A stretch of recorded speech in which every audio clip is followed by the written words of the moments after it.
Hello, my dear fellow spirit workers. I hope you're all doing fine and feeling groovy. Today I wanted to share with you a concept that I've talked about in the past, which is resilience. And whenever we're dealing with a difficult problem, it's important to remind ourselves and connect with the different tools of resilience. So I want to share this with you.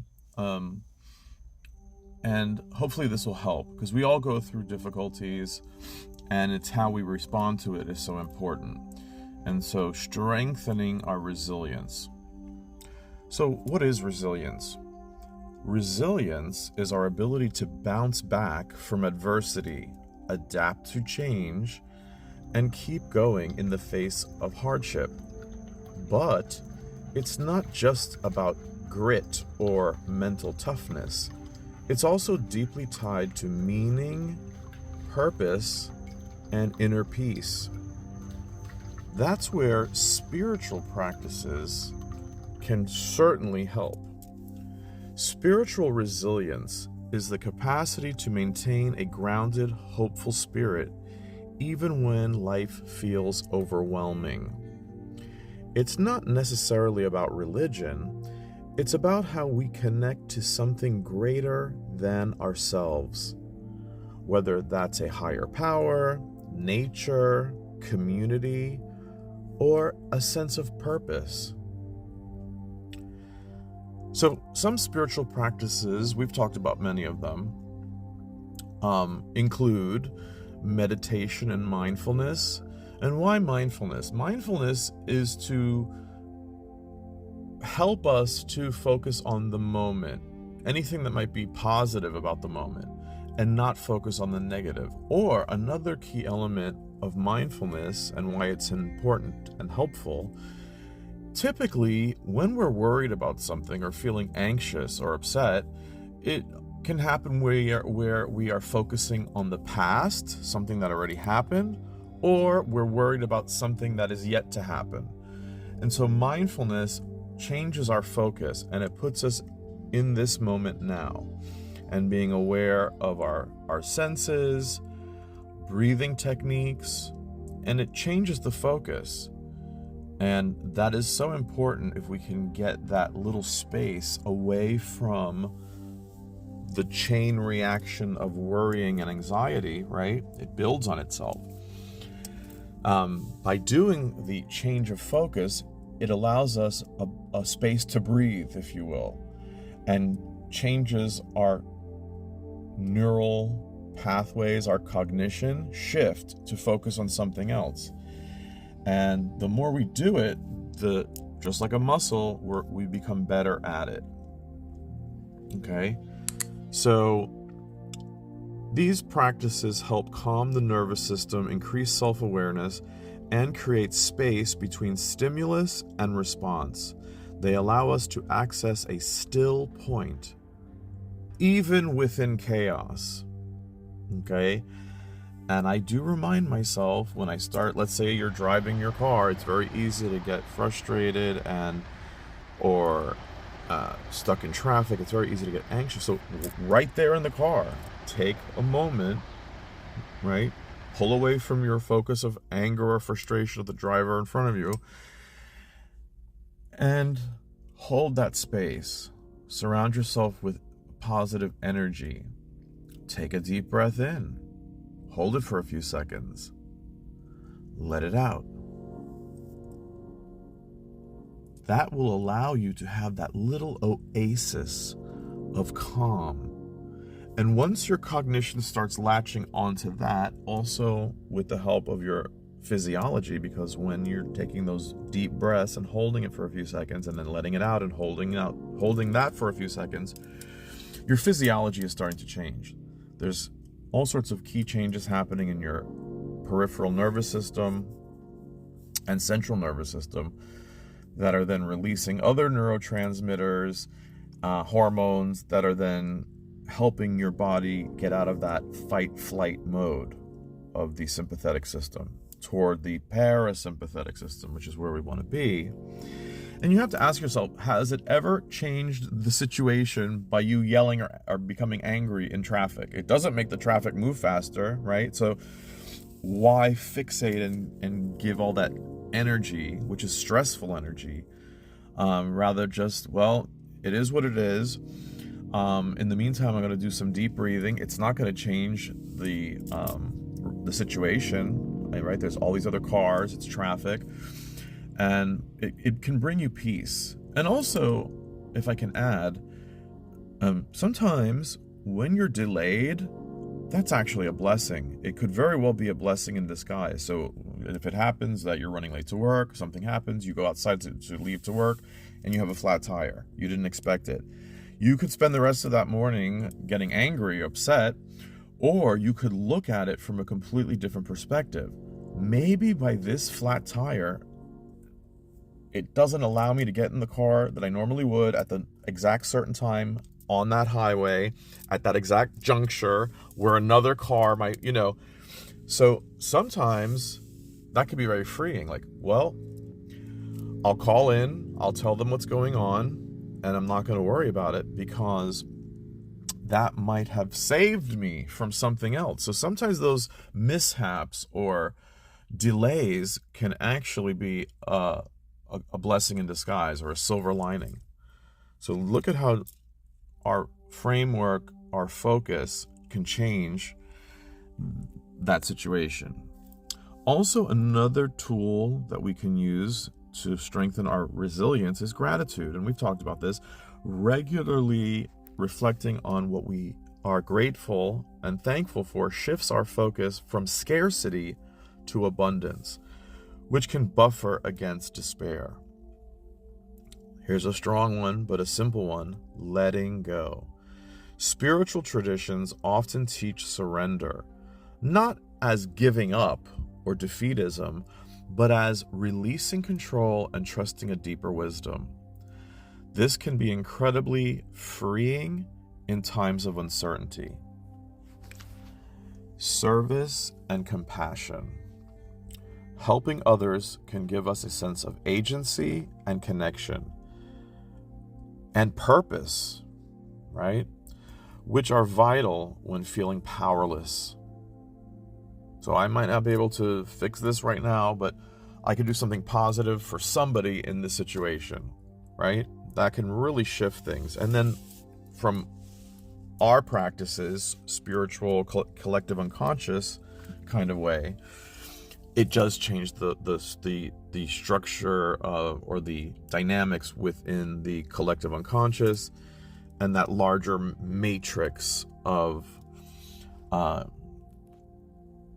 energies, dynamics in the sort of universe kind of way.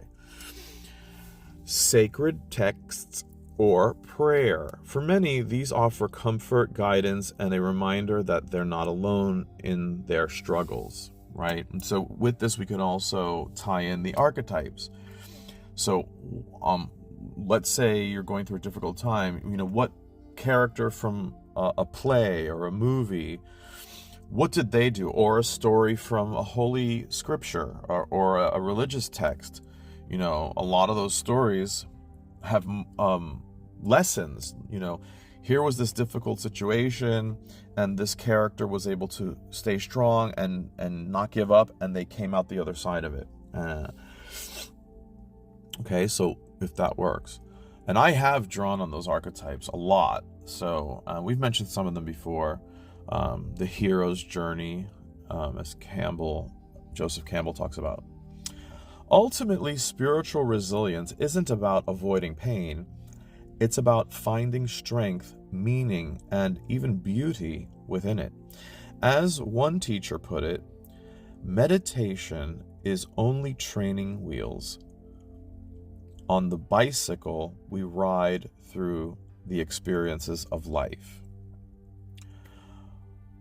Okay?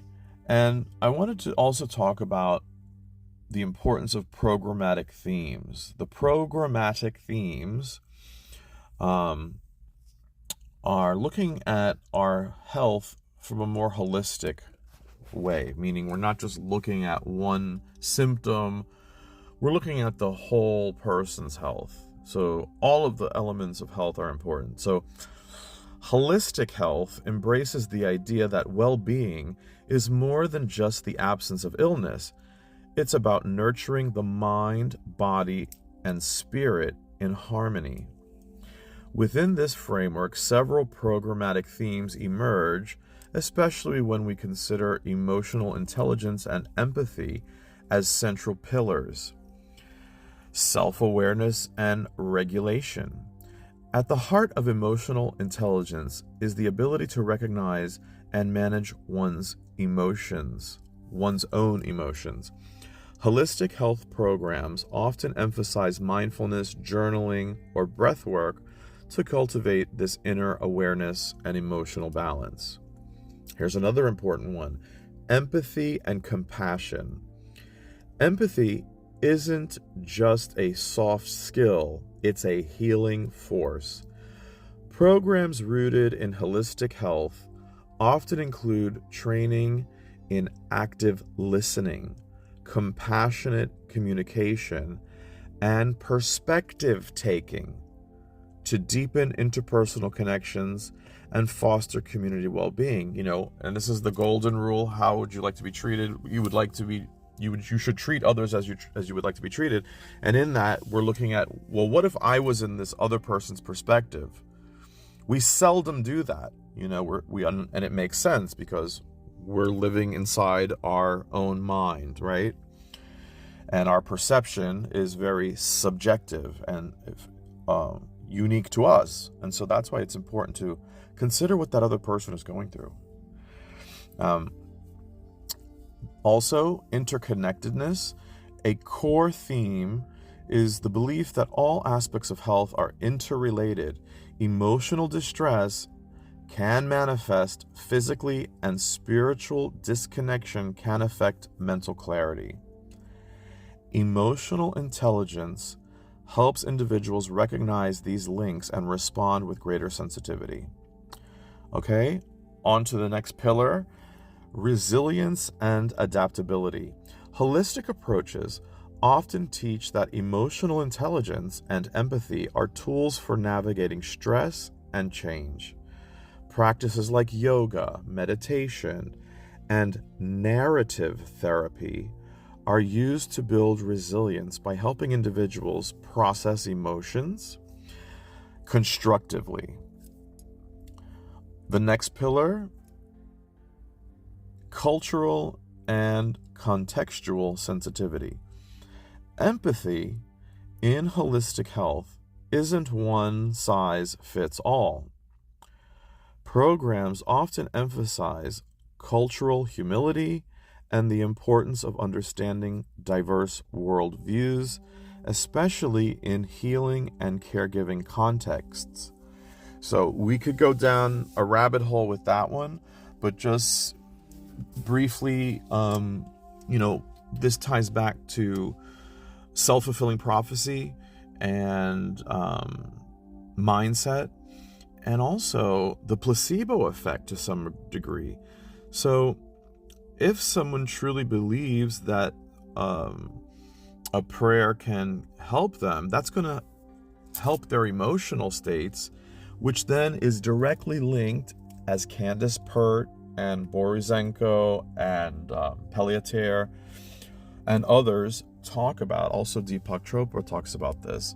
He and Candace Pert were colleagues and often spoke together at panel discussions and meetings about the mind-body connection to our immune system. So respecting other people's cultural beliefs, and if that's what that person needs to do in that moment to get through, we have to respect that. If they're not infringing on us, what do we care what they're doing, right? And so unfortunately we know that there's not enough cultural sensitivity in the world. So we should consider how important that is, and can really be such a saving grace in so many group interactions, where a faux pas or a misspoken word or a misspoken gesture or a misguided gesture at the wrong time, not recognizing that culture, how they would interpret it, can really avert disaster. So, we have to be cultural literacy is so important.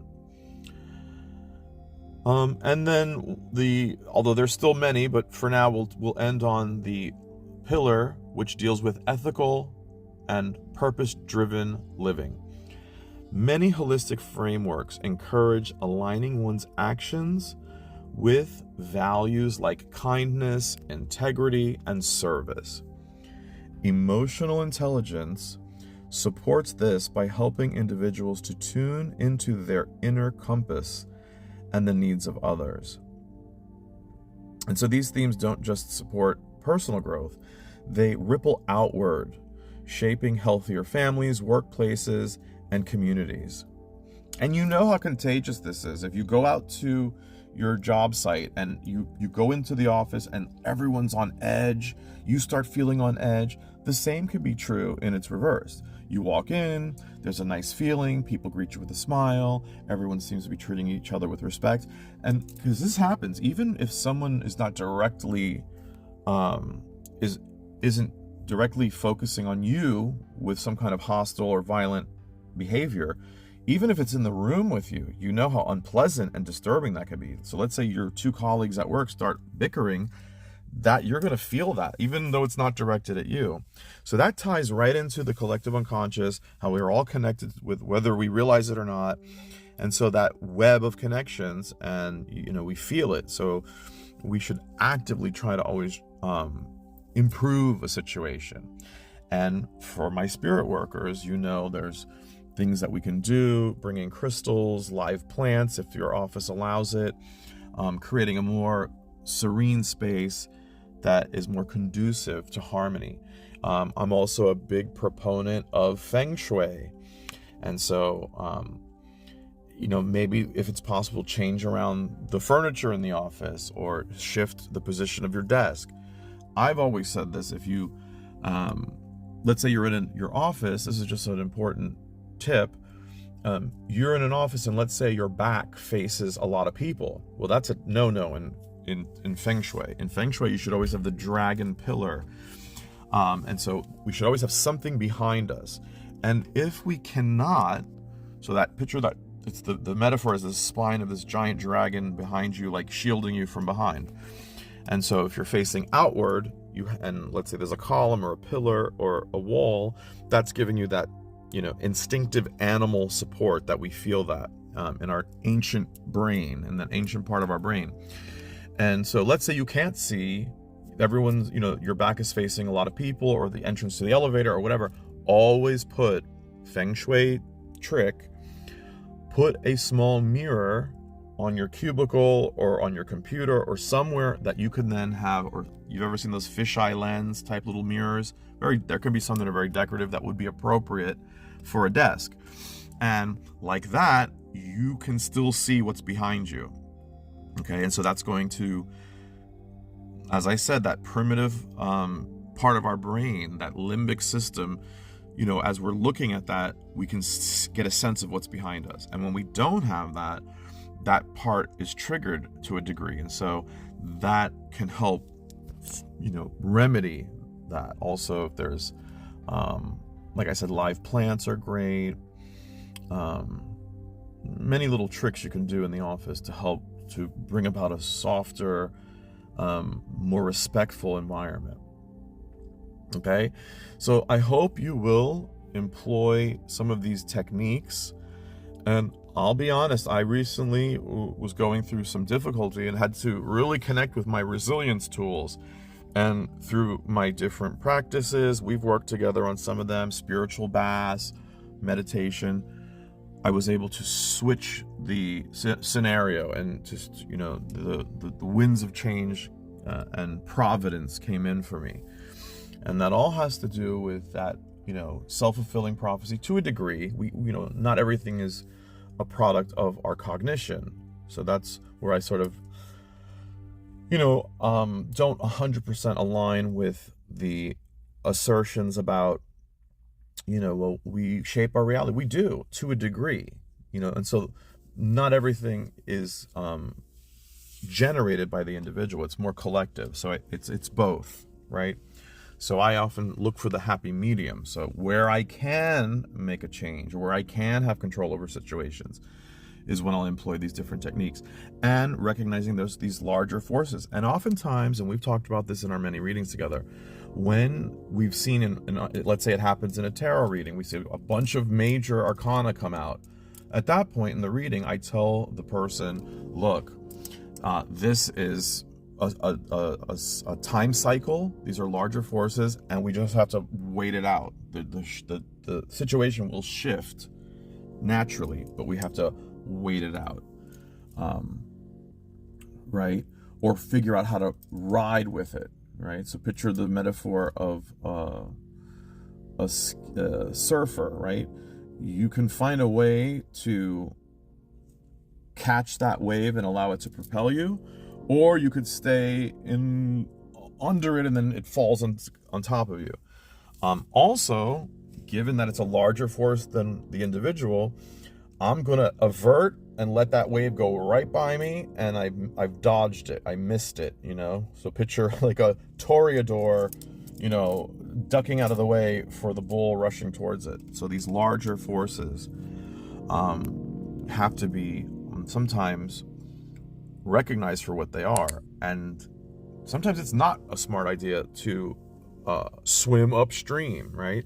Let's swim to the shoreline and wait this out, or try to cross at a different point in the river, right?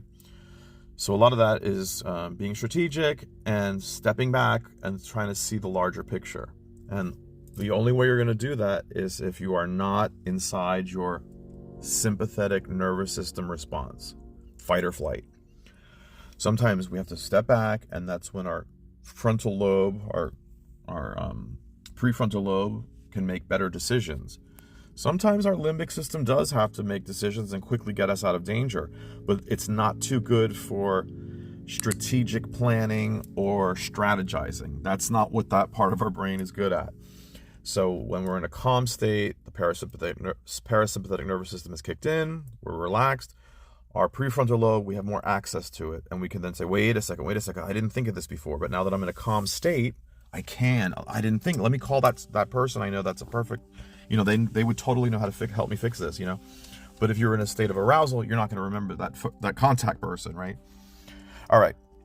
I hope that helps. Be well, stay strong, resilient, and stay groovy. And as always, God is love.